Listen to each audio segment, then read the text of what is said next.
करेंगे कक्षा 12 के अपना जो चैप्टर नंबर 3 है आव्यूह या मैट्रिक्स के बारे में। तो इसके बारे में सबसे पहले अपन ये देखेंगे कि मैट्रिक्स जो है वो किसको कहते हैं, अपन इसको किस प्रकार से बनाते हैं और क्या क्या चीज़ों में अपने ये काम में आएगी। तो सबसे पहले अगर अपन डेफिनेशन की बात करें तो जब किन्हीं समान राशियों या संख्याओं को आयताकार या वर्गाकार क्रम में व्यवस्थित किया जाता है तो ये व्यवस्थित करने का जो क्रम है अपना वो कहलाता है मैट्रिक्स।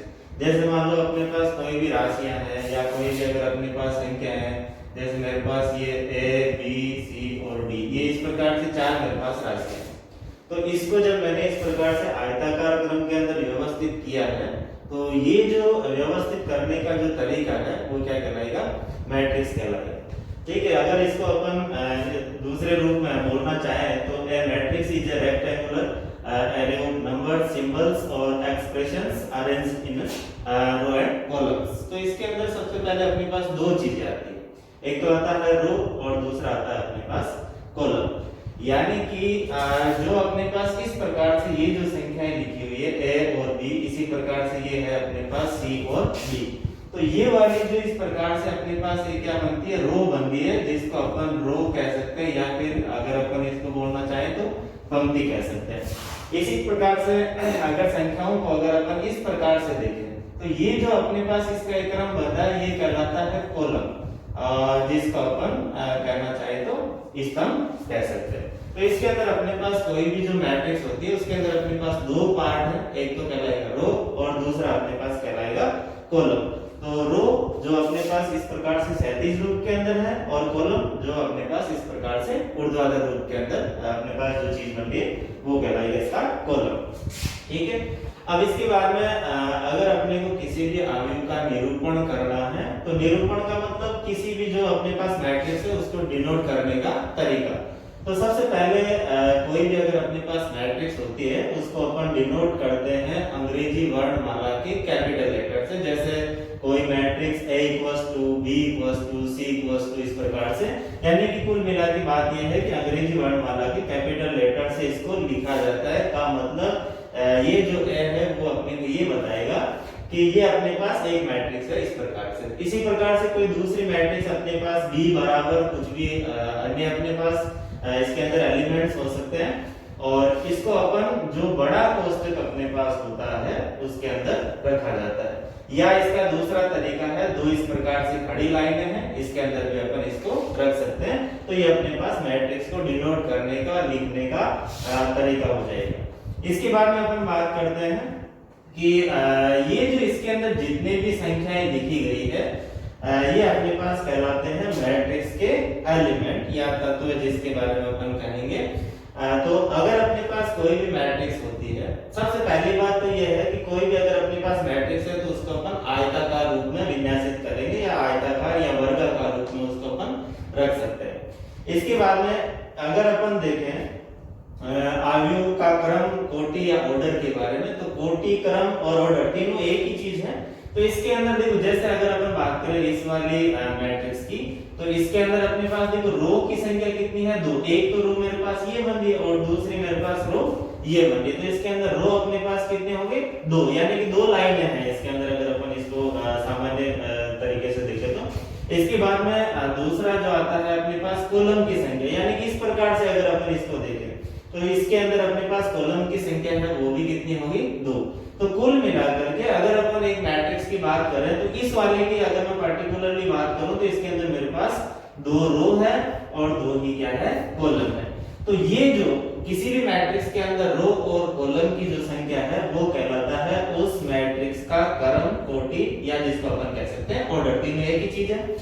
इसके बाद में हो सकता है कि कोई भी अगर अपने पास मैट्रिक्स है उसके अंदर जरूरी नहीं है कि दो ही रो हो और दो ही क्या हो, कॉलम हो। इससे ज्यादा भी हो सकते हैं या फिर इससे कम भी हो सकते हैं। अगर मैं एग्जांपल के तौर पे दूसरे अगर किसी भी मैट्रिक्स के बारे में बात करूं तो जिस प्रकार से ये अपने पास एक कोई नई मैट्रिक्स है, ठीक है, तो इसके अंदर तो जैसे अपने पास दो रो और दो ही क्या थे, कॉलम। लेकिन इसकी अगर अपन बात करें तो इसके अंदर अपने पास देखो रो की संख्या कितनी है, 1 2 और ये 3, और इसी प्रकार से कॉलम की बात करें तो इसके अंदर कितने होंगे 1 2 और 3। तो इस वाली अगर मैट्रिक्स की अगर अपन बात करें तो इसके अंदर अपने पास 3 रो है और 3 ही क्या है कॉलम है। अब अगर अपने पास कोई भी मैट्रिक्स जो होती है उसका क्रम कोटि या ऑर्डर है उसका अपने को पता कैसे चलेगा।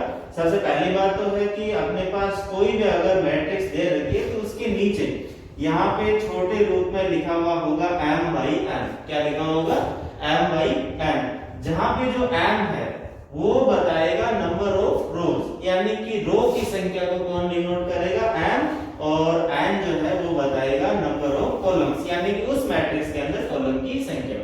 जैसे अगर ये मेरे पास मैट्रिक्स है तो यहाँ पे अपने को मिलेगा क्या 2/2।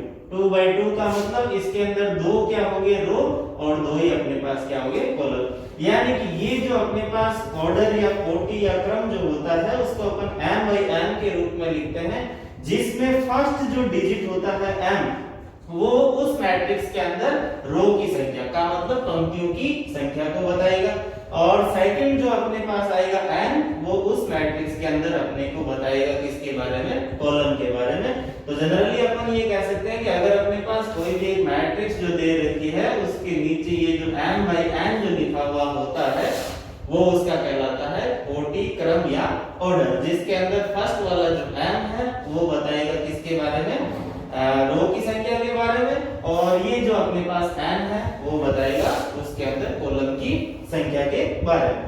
ठीक है, इसके बाद में अगला अपन देखते हैं किसी भी अवयव के अंदर कितने तत्व हैं या उसके अंदर कितने एलिमेंट्स हैं। तो अगर अपने पास कोई भी अवयव है, जैसे मेरे पास ये एक अवयव दे रखी है तो इसके अंदर अपने पास क्रम दे रखा है 2/2।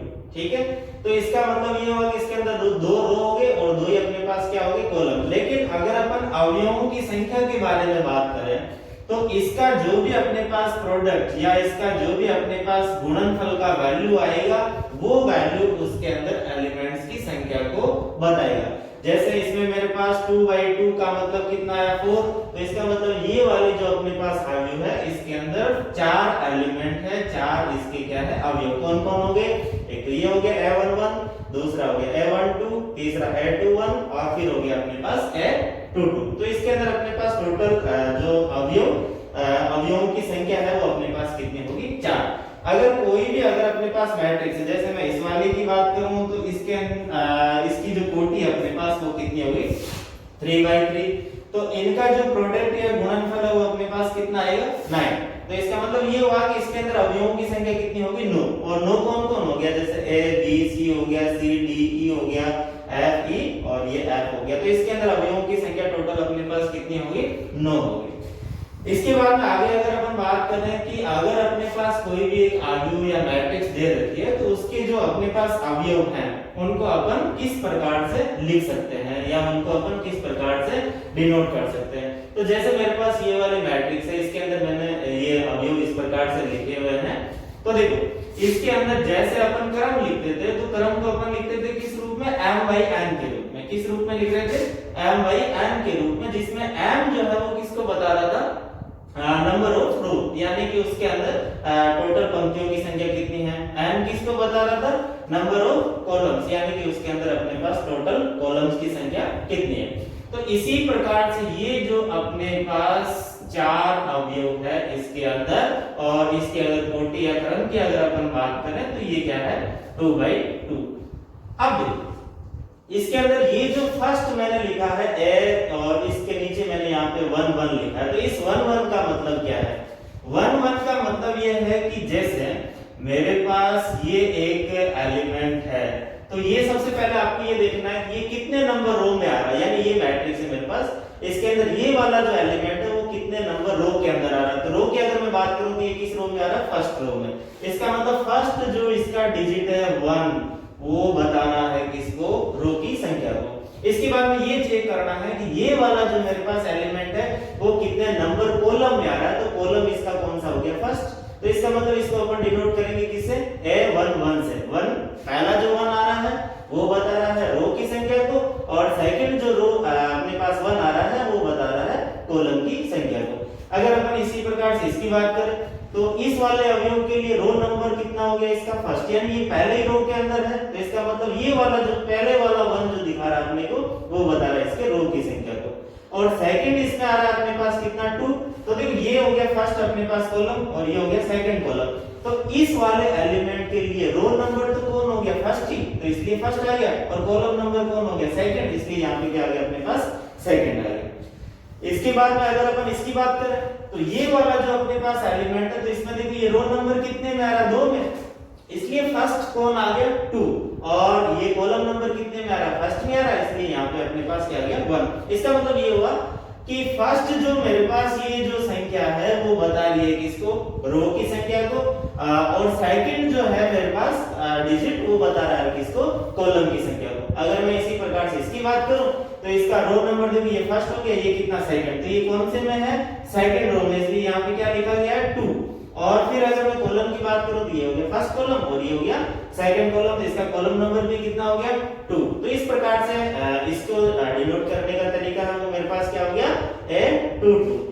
इसी प्रकार से अगर इस प्रकार से मेरे पास कोई 3x3 क्रम की अगर मेरे पास मैट्रिक्स है तो उसके लिए अगर मैं बात करूं इस वाले एलिमेंट की, इसको मुझे बताना है, तो इसको बताने के लिए अपन क्या करेंगे कि ये जो है अपने पास एलिमेंट, इसको ये देखना है कि सबसे पहला जो डिजिट अपन लिखते हैं वो लिखते हैं किसके लिए, रो की संख्या के लिए, और सेकंड जो अपन लिखते हैं वो किसके लिए लिखते हैं, कॉलम की संख्या के लिए। अगर मैं बात करूं इसकी तो ये मेरे पास देखो 1 2 और 3 कितने नंबर पे है 3 नंबर पे, तो पहला इसका जो है जो अपन इसको डिनोट करेंगे तो इसके लिए क्या आएगा पहले 3 आ जाएगा, उसके बाद में ये इसका कॉलम देखेंगे अपन तो 1 2 और ये 3, तो इसका कॉलम भी कितना हो गया 3। तो इसका मतलब ये जो F एलिमेंट है अपने पास वो आ रहा है किसके लिए, 3 के लिए। अगर मैं बीच में से इसके बारे में अगर बात करूं, जैसे ये मेरे पास D आ रहा है, तो D के अगर मैं इसको D को डिनोट करना चाहूं तो किस प्रकार करूंगा, सबसे पहले अपने को ये चेक करना है कि ये जो D है वो कितने नंबर रो में आ रहा है, तो रो नंबर ये हो गया फर्स्ट, ये हो गया सेकंड, तो कितने नंबर पे आ रहा है सेकंड नंबर पे। तो पहला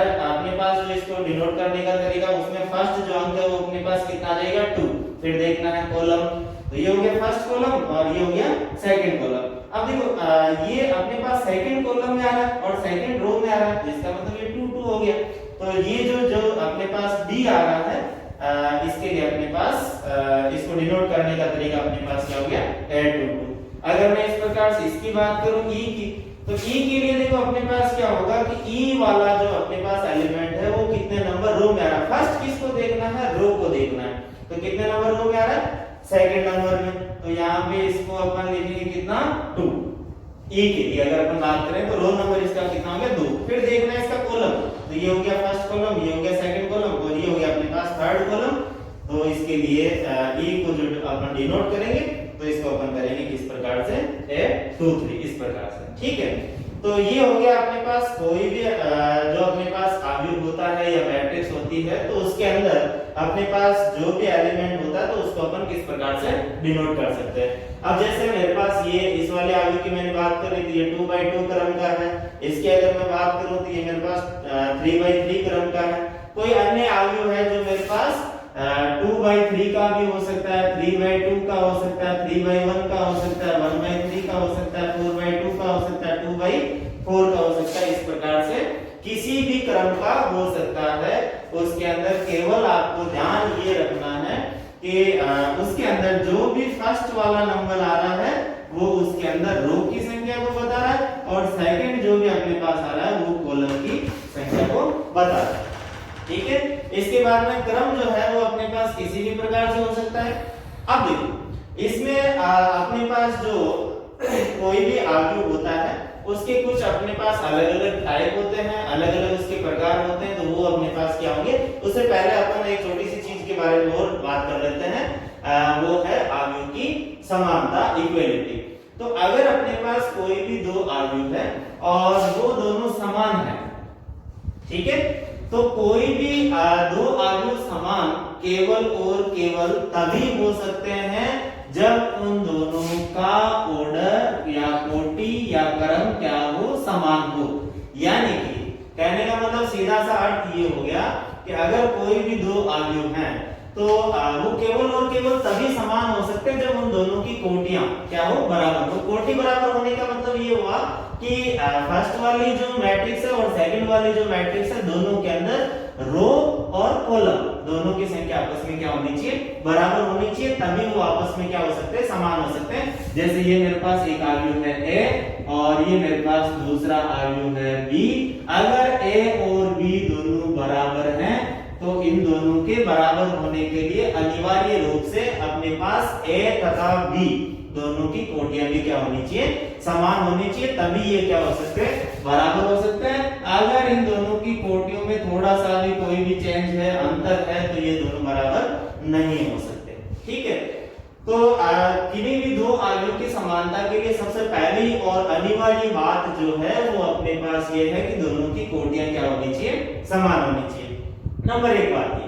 अब कोटि समान होने का मतलब ये है कि जैसे ये 2/3 क्रम की एक अपने पास आव्यूह थी, दूसरी मेरे पास 3/2 क्रम की एक आव्यूह है, तो इसमें भी 2/3 है, इसमें भी 3/2, लेकिन ये दोनों आपस में क्या नहीं, बराबर नहीं है। तो इस प्रकार की जो अपने पास आव्यूह है वो बराबर नहीं हो सकती। बराबर होने के लिए केवल और केवल इसको